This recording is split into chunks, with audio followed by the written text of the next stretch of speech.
Good afternoon mga sir, no? So busy si Master Ken, no?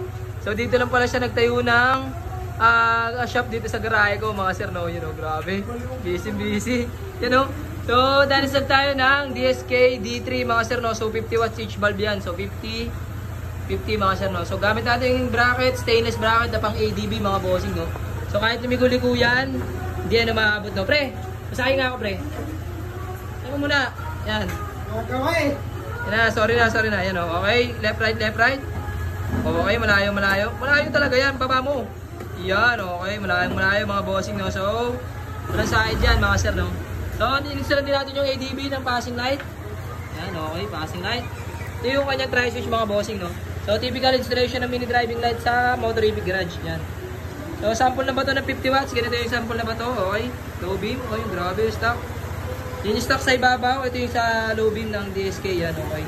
Low beam, high beam, okay.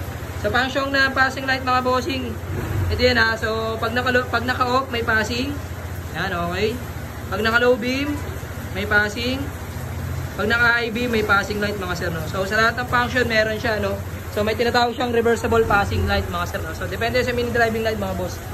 So, pag sa bato ng ilaw, sa mga ADB, 160, ganito yung bato niya, oh. So low beam, high beam nga pre, yan. Function ng passing light, pag naka-off, may passing, yan, okay, may kiraan, overtake, yan yung mga sir, no. So low beam, passing, high beam, passing, yan, oh. Yes sir. So another, alright, naka-installation sa Motorific Garage mga sir, no. So yun lang, sa lahat ng gusto magpa-install, PM nyo na po si Motorific Garage, kasi Kenworks mga bossing, no, yun, oh. Okay. So busy ahead, meron pa tayo dito sa kabila, mula na mga sir, yun, sir.